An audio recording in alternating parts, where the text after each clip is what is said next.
In the middle of the night, my mother called me and said that her lover, Uncle George, had died at home. After hanging up the phone, I watched as she was sought out by Uncle George's wife and pointed at by the neighbors. My father kicked her out of the house. In my previous life, after I rushed home, I called the police. But my mother was afraid that her affair would be discovered and stopped me. She even told me to transport the body to the wilderness and discard it. I listened to her. But then she called the police and had me arrested. She even blamed me for the affair, for insulting the corpse. I served a few years in prison. After I was released, I was stabbed to death by Uncle George's wife. My mother refused to collect my body and said cold shoulder words. Who let her do such a shameless thing? This is all the debt she owes. She has to pay it. She stepped on my bones and became a good woman praised by everyone. Open my eyes again. I returned to the night she called me. The beginning of the novel. The urgent ringtone of the phone woke me up from bed. I opened my eyes wide but found myself lying in the bed of my rented room. I sat up from the bed, and the bed beneath me creaked. I grabbed the phone, and the caller ID showed my mother's number. I took a few deep breaths before answering the phone. Mary, come back quickly. Something's happened at home. My mother sounded anxious, but still kept her voice down. What's wrong? I was sleeping. George was sleeping at home and suddenly died. I went to wake him up, but he wouldn't wake up. I poked my nose and found that he was not breathing. What should I do? My mother was in a state of collapse, growling lowly, and even a few sobs. This George was no one else but my mother's lover. My father had a special job and was away for many months every year. When I was young, my mother often brought men home. She always told me that my father was irresponsible and left us at home, and that there might already be a woman outside. Instead of waiting for him, she preferred to find a man herself to have fun. I always thought so too. So for many years I helped her keep the secret and deceive my father. If you run out of gas, just go see a doctor. Maybe it's just temporary. You can do CPR on him, and he'll be fine with mouth-to-mouth resuscitation. My mother was even more devastated. We couldn't go to the doctor. What if he died in my house in the middle of the night? What if the neighbors found out? Would I still have a face? She had the face to cheat on me, but not to call the police and get a doctor. Not to mention that a human life was at stake. All she cared about was her face. Hurry back, and we'll figure something out together. You're the only one who can help me now. My mother gave me an ultimatum and hung up. I threw my phone aside and went back to bed. In my previous life, I was so worried about her that I returned home. I kept trying to convince her to call an ambulance and take the person to the hospital, and then go to the police to explain the truth. After an autopsy, the police could determine that the person had died accidentally. Then everything would be fine. But she resolutely refused to listen to me, and even slapped me a dozen times in a panic, and told me not to make a big deal out of it. She came up with a plan to secretly dump the body in an uninhabited place. She gave me the task, and I obeyed. But then she reported it to the police and let them catch me red-handed. I was sent to prison. She spread rumors outside that I lacked a father's love since childhood, and therefore liked older men. George died in bed with me during our date. For insulting the corpse, I was sent to prison. When I got out, my reputation was ruined. George's wife even came to my house with a knife and stabbed me in the heart, killing me.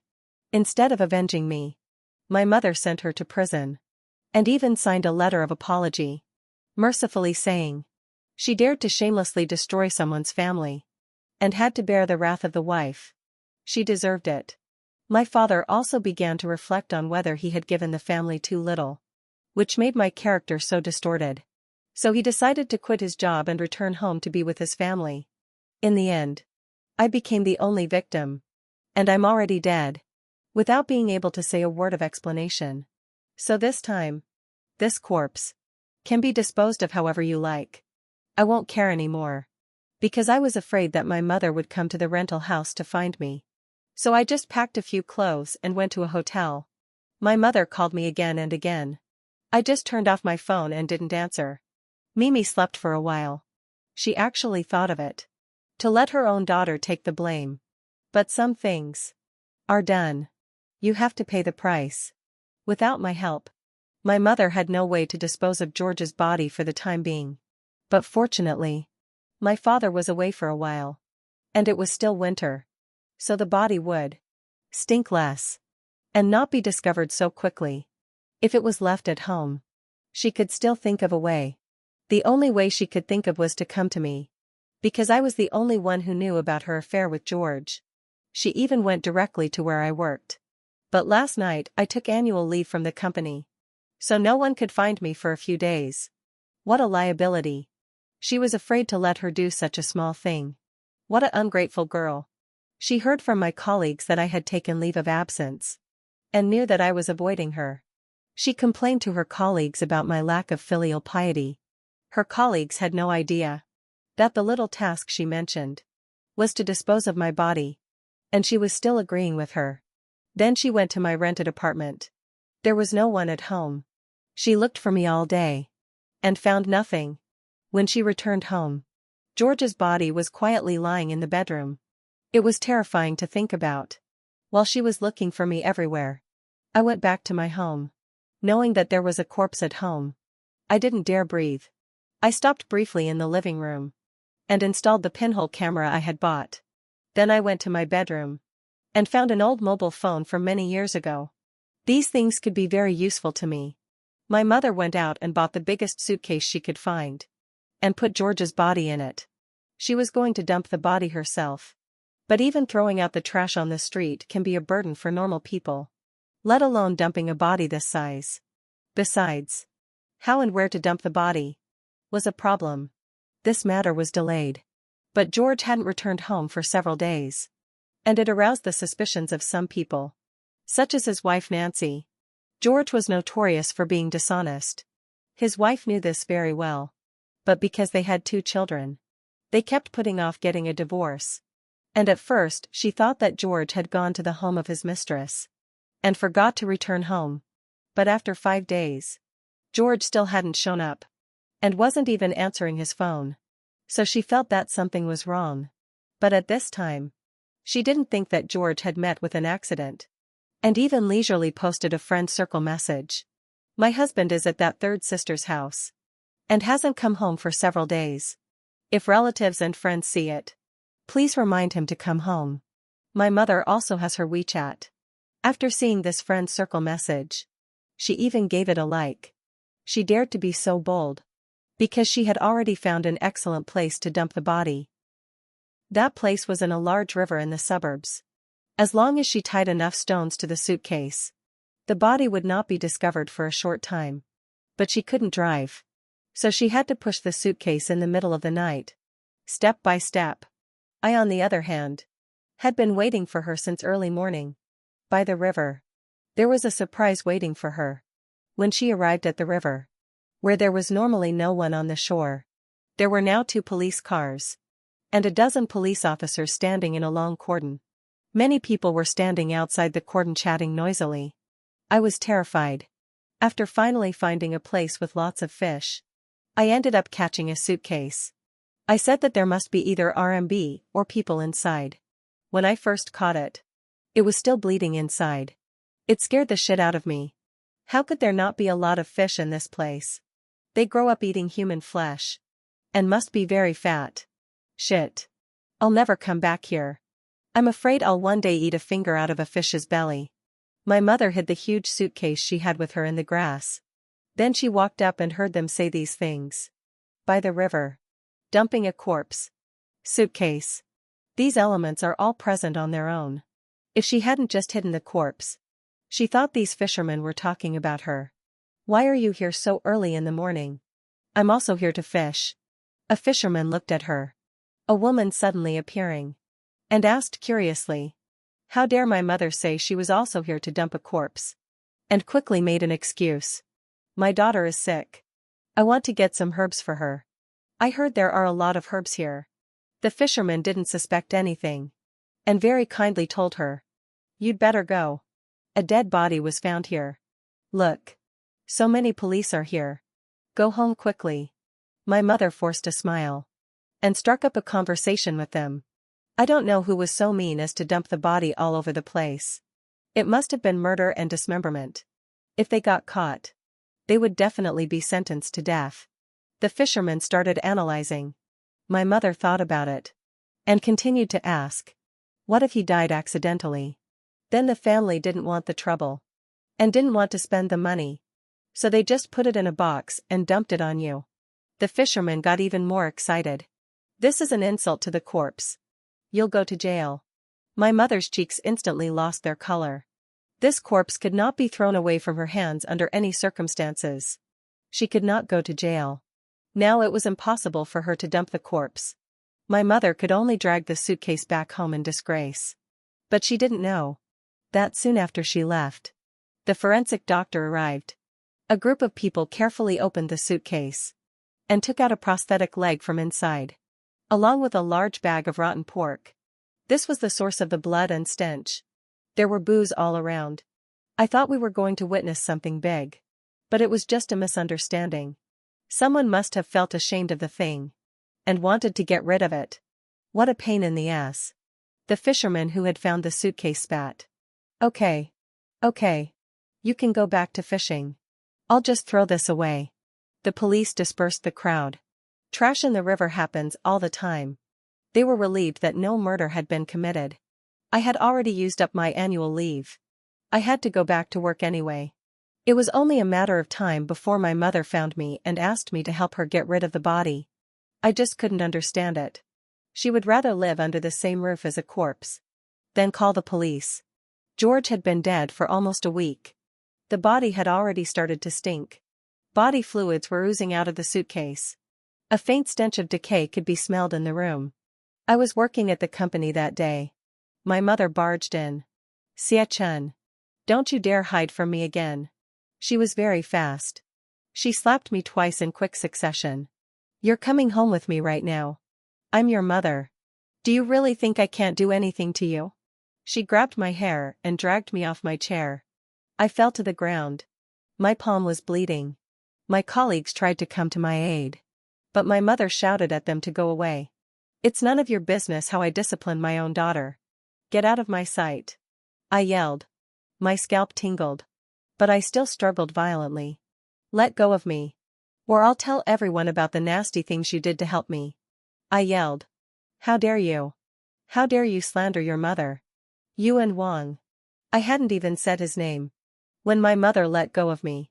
Now it was my turn to strike back. I grabbed her by the clothes and dragged her to the stairwell where no one could see us. Now she's dead in her own bed. And I'm the only one who knows about their affair. I even know the body is in my house. My mother now has several things on me. So she should be polite to me. You hurry up and come home with me. If you won't help me, who will? I sneered. I said. You just call the police. The police will do an autopsy. You didn't kill him. What are you afraid of? My mother still insisted on his theory. Calling the police will be discovered by others. Do you want me to be drowned in the spittle of others? How could I have such an unfilial daughter like you? If I really were unfilial, I would have called the police to arrest you long ago. Anyway, I won't help you dispose of the body. You figure it out yourself. George's wife will soon call the police. You better watch yourself. My mother glared at me angrily. If you won't help me, who will? Whoever wants to help. Help. If you ever come to me again, I'll immediately call the police. And let you lose face completely. My mother stared at me with murder in her eyes. As if she wanted to burn a hole in my face. She was now afraid of me. And could only do as I said. But I still gave her an idea. The corpse could only be kept in a low-temperature place to prevent it from continuing to rot. The house must stink by now. If you don't hurry up and fix it. My father will be back soon. My mother turned white. And left. She bought a large freezer. And transferred George's body from the suitcase to the freezer. The body had already decomposed. When she dragged the arm, a layer of skin on her hand came off like a glove. I watched this scene on the surveillance camera. And vomited up yesterday's dinner. She found a cloth to cover the freezer and disguised it as a cabinet. While she was doing this, she cursed me, as if I had done all this. After all this was done, she sat on the sofa and stared at her phone, while slowly plotting in her heart. A few days later, Nancy still hadn't found George. She also realized that something was wrong. Just as she was about to call the police, she got a call from my mother. I heard everything behind the surveillance camera. She was still so obsessed. She was determined to sacrifice me. My eyes darkened, but they soon brightened again. Since that was the case, I would not be merciful. After work, I was cooking in my rented room. The door was knocked on. I quickly went to open the door. Nancy then rushed in with a large group of people. "Where's George? Tell him to get out here." This time, he found a young woman who didn't come home for more than half a month. "You've got some nerve, haven't you?" Nancy pushed me aside and yelled at the house. "Who are you looking for? Did you come to the wrong place?" I quickly walked over and pretended to inquire. Nancy didn't lay a hand on me. Instead, she looked me up and down and laughed dismissively. "Sister, how could you be so young and so unthinking? Being a mistress to an old man. I understand." But I still pretended to look puzzled. "Sister, what are you talking about? I don't even have a boyfriend. Who would be my third wheel?" Nancy didn't have much patience. She was a full-time housewife and relied on George's salary. George hadn't come home for more than half a month and hadn't transferred any money to her. She was on the verge of losing her mind. The only thing left to do now was to find the man. "That's enough. Try acting like that again. Where is George? Tell him to come home quickly." My voice was louder than hers. "I really don't know. You said I was the third wheel. Do you have any evidence?" Nancy was even more furious. "Your mother said it herself. How could it be false?" My mother ultimately pinned the blame on me. She is my real mother. Nancy definitely didn't suspect. I sniffed my nose and rubbed my eyes with my hands that had just cut the onions. Tears came down in a flash. "Sister, I really didn't. You believe me. I really didn't lie to you." Nancy saw that I was so unyielding and didn't want to talk to me nicely anymore, and said to the person behind her, "I see that this little bitch won't learn her lesson until she sees the coffin. Smash it. Find George." The man behind her immediately obeyed and raised the baseball bat in his hand and smashed my home. The eggs were shaken so hard they turned yellow. Suddenly, the man in the front heard the sound of water coming from the bathroom and shouted at Nancy, "Sister, I found my brother-in-law. He's taking a bath in there." Nancy glared at me. "Just hand him over. Why do I have to resort to violence? I'm not keeping him from you. Why are you stopping me?" This is the thing I least understand about my mother. Nancy actually knew that George had many lovers on the side. She didn't care. "You can take him away." She just wanted the money. If she had just made her position clear, Nancy wouldn't have made things difficult for her. "Sister, don't go in there. That's not George. Don't go in." I rushed over to the door and explained myself as loudly as I could. But they didn't listen to me at all. They roughly pushed me to the ground. They kicked open the bathroom door and rushed in, dragging the person in the shower out. Hey! Hey! Hey! What are you doing? Who is it?" I was taking a shower. My father was pulled out of the bathroom by two big men. There was still foam on his head and body. He covered his lower body with his hands and screamed, "Nancy! I can tell this isn't George's voice." I walked up to take a look. "Who are you? Where's George?" My father was also confused. "Who is George? How would I know where he is?" Nancy's eyes rolled around. She immediately understood. "You're her husband. Right. I understand now. This little bitch is cheating on you with my husband behind your back. And hid my husband from me. You didn't know about this, did you?" My father finally understood what she meant. His face turned red. "What are you talking about? I'm her father." Nancy then realized that she had made a mistake. But so what? She didn't care. The most important thing now was to find George. "Okay. Since you're her father, Will you take care of this matter of your daughter seducing my husband? My father's sharp gaze shot at me. You really did such a shameless thing. I immediately shook my head. Dad. You believe me. I really didn't do it. Nancy yelled at the top of her lungs. Your mother said it herself. How can it be false? You must have been missing your father since you were young. And lacking in fatherly love. So you like older men. What a pervert. My husband could be your father. You really are shameless. My father still doesn't know about the things my mother has done. He's away most of the time. And has a lot of trust in my mother. He even feels a bit indebted to my mother. So he sends most of his salary back. And only kept a small amount for himself. It wasn't my father. I really didn't do it. It was my mother who was slandering me. I grabbed my father's sleeve and tried to explain. My father looked at me with disappointment in his eyes. And shook off my hand. Why would your mother slander you? She's your own mother. How could she harm you? I shook my head and cried. I knew why. But I couldn't say. Nancy walked up to me in big strides. And pinched me. Hurry up and say it. What's there not to say? I don't have time to bullshit with you. I took a half step back. And my face was full of embarrassment. And no, I can't say it. I really can't say it. My father couldn't hold back any longer. And gave me an ultimatum. If you don't give me an explanation, I'll consider you no longer my daughter. I froze for a few seconds. But still hesitantly spoke up. In fact, the person who was having an affair with George was someone else. Nancy hurriedly asked. Who is it? I timidly glanced at my father. Dad. Do you really want me to say it? If I tell you everything, I can't go back. Just tell me. My father's voice was like an order. He didn't know that I had planned all of this today. I deliberately asked him to come back from the countryside. I deliberately poured soy sauce on him. And told him to go take a shower. I let Nancy discover that I took out an old cell phone. And found a video on it. The one having an affair with George was actually my mother. They have been together for a long time. My mother doesn't want me to tell you about this.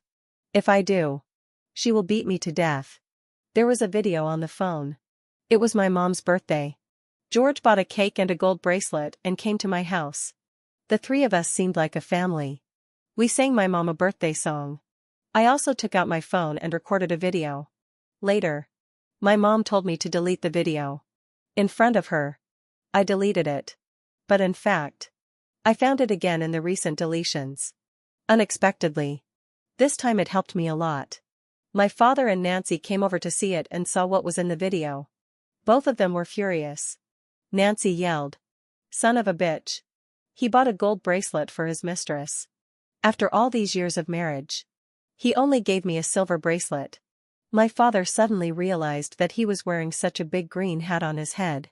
And didn't say anything for a while. I haven't been home for a long time. And I don't know where George is. Sister. You'd better ask my mother. I said. Nancy took the people with her to go settle scores with my mother. Compared to my mother seducing her husband. She was even more angry that my mother had tricked her around and around. And George didn't even buy her a gold bracelet. Dad. You go back there and check on them. And don't let them hurt Mom. I nudged my dazed father. My father looked dejected. But still got up and said to me. I'm sorry about your mother. And walked out. After they had all left. I immediately called my mother. Both my father and Nancy have come looking for you. They now know about your affair with George. You'd better watch yourself.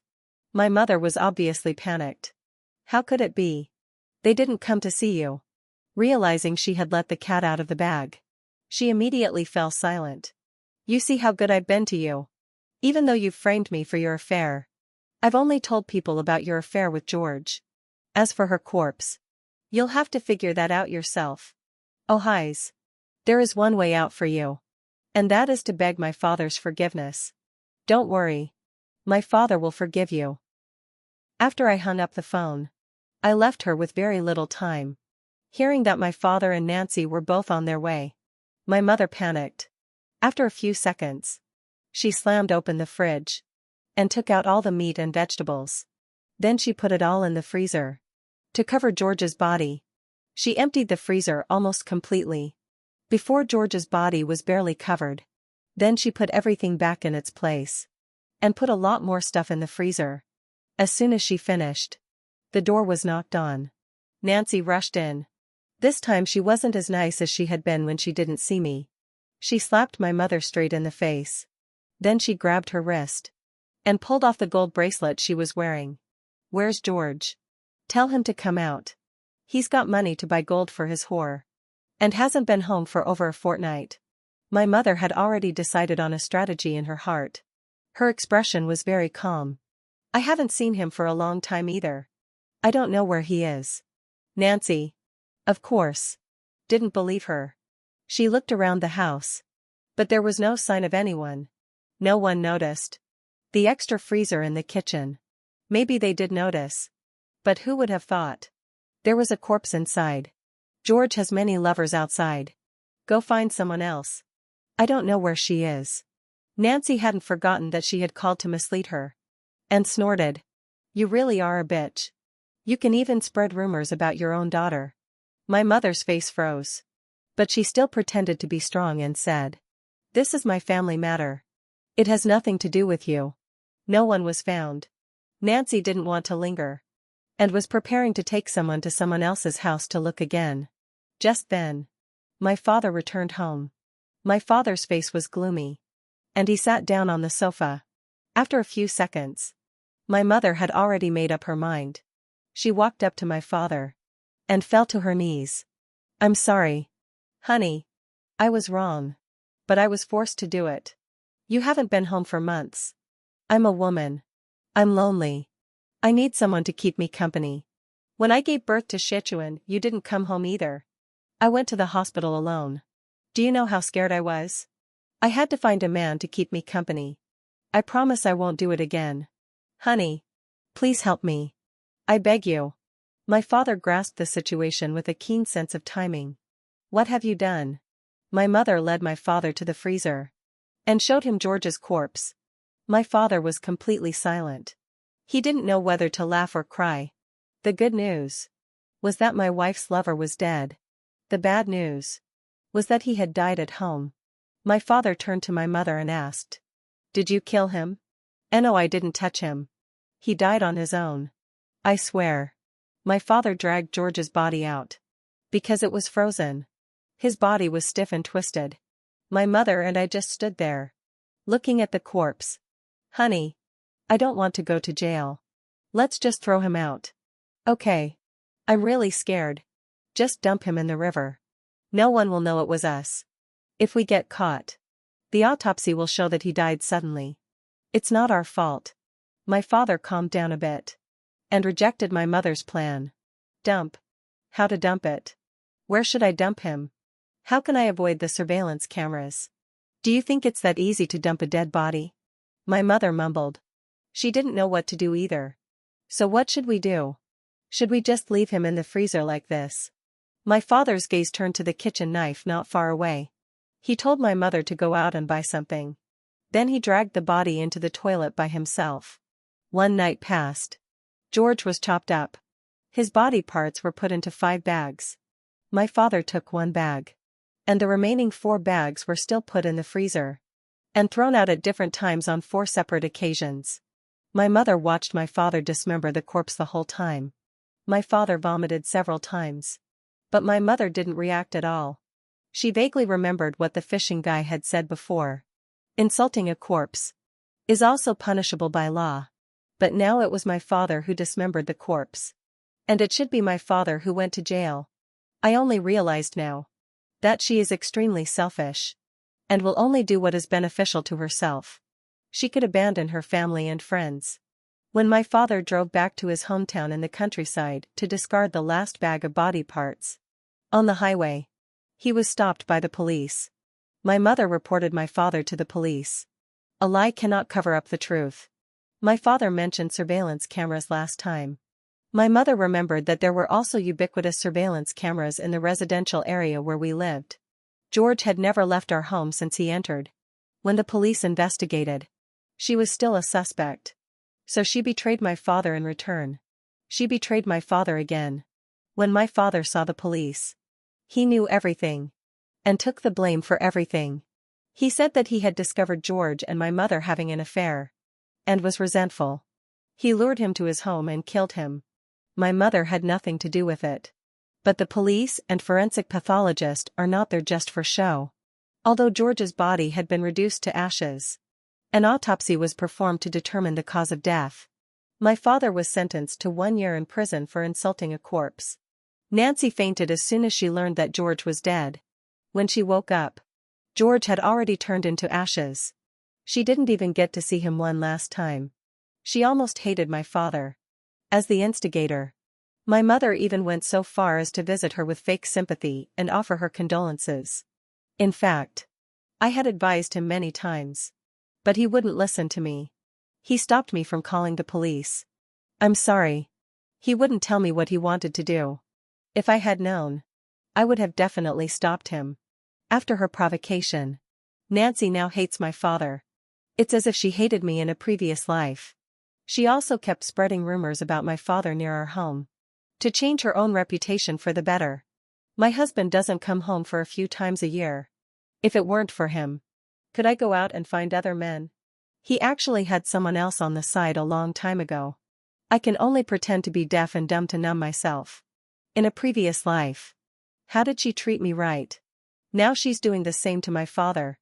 My father is also not in his right mind. He clearly had countless opportunities to save himself, but he stubbornly gave up because of his love brain.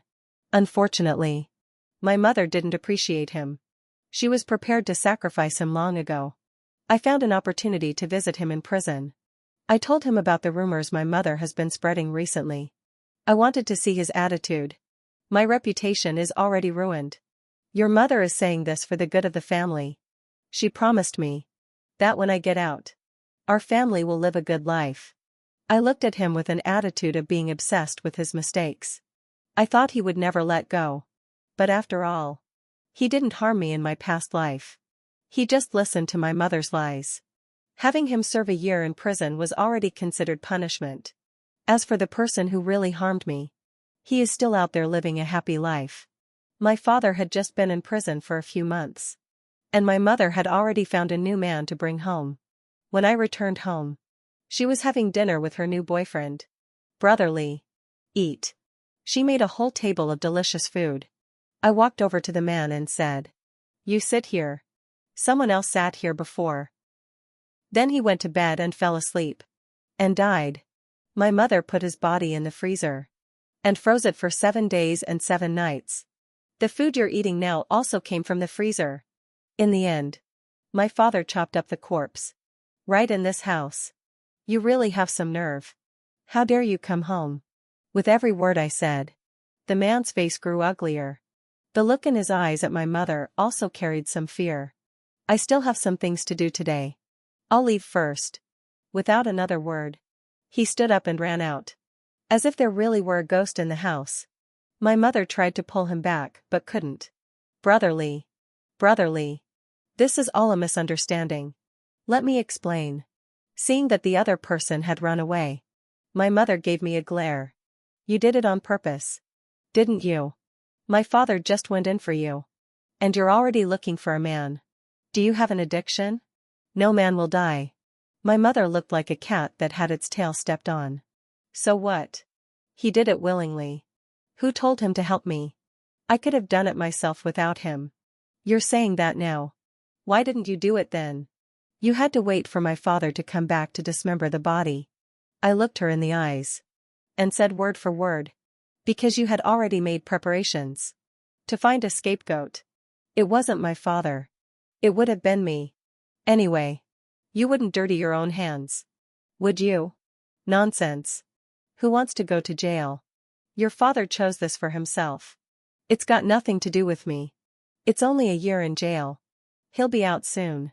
What's the big deal? My mother admitted it freely. She didn't feel the slightest bit of guilt. She was even a little pleased with herself. What are you going to do when my father gets out? Get a divorce. What else? I can't let a criminal hold me back for the rest of my life. Okay. I understand. You really never let me down. I went to see my father again. and told him that my mother had found someone else. This time, he finally stopped looking so miserable. His expression was slightly touched. "You really have the best temper I've ever seen. You've got so many green hats on your head that you could open a wholesale market. And you can still tolerate it." I kept egging the fire next to him. "My father went to prison for my mother. Now the only thing he asks of her is to behave and live a good life. I never thought my mother could even do that. Who can stand this? Your mother would never do this to me." No kept shaking his head, trying to deceive himself. I played back what my mom had said to him. He was emotional. Tried to stand up from the chair, but the police pushed him back down. "Dad. You just stay in there and reform yourself when you get out. You'll still be my dad even if my mom doesn't want you." "I want you." Through the glass. I comforted him. A year passed quickly. The day my dad got out of prison, I dragged my mom to the prison gate. When my dad came out, he looked much thinner. His hair had turned white. His cheeks sunken in. When he saw me and my mother standing at the prison gate, he didn't react much. "Dad. Let's go home quickly." I went up and took him by the hand and we left. My mother smiled awkwardly. Without saying a word, the three of us hadn't taken more than a few steps when Nancy came walking directly towards us. She hadn't had an easy year either. Her husband had died, and she had to work for herself to support her 2 children. She had no qualifications or experience, so she could only get low-paid, menial jobs. "Stop right there," she shouted at the 3 of us. My father didn't know her. There was a moment of confusion on her face. She quickened her pace. When she was about to get close to us, she pulled out a long knife from behind her back. "Bitch. Die." My father and I were stunned. Nancy's target was not me or him. The long knife stabbed straight into my mother's chest. Her eyes were wide open. She tried to say something but vomited a mouthful of blood. "Husband. Save me." My mother reached out her hand to my father. But my father avoided her gaze and grabbed me. We took a few steps back. The police near the prison immediately restrained Nancy. I walked up to my mother. She was lying on the ground, eyes wide open. My father's face was expressionless, and he didn't seem to feel sorry for my mother. A few days ago, I went to see Nancy. After all, my father was only the one who did the actual killing. My mother was the one who planned it all. As the family member, she had the right to know the truth. So she killed my mother, as if she had killed me in my previous life. It wasn't easy for her, raising 2 children on her own. After all, my mother had done something immoral. It was a debt she owed. She had to pay it. I signed a letter of understanding. The reason was the same as in my previous life. After everything was settled, my father and I sold the house and left the city. After my father was released from prison, he didn't work again, but he had quite a bit of savings. It was enough to live on. He found a nursing home and moved in. He said he didn't want to cause me any trouble. From time to time, I brought him things and visited him. His spirits improved a lot. Every day, he enjoyed tea and chess. It was as if he had forgotten everything that had happened before. That was good.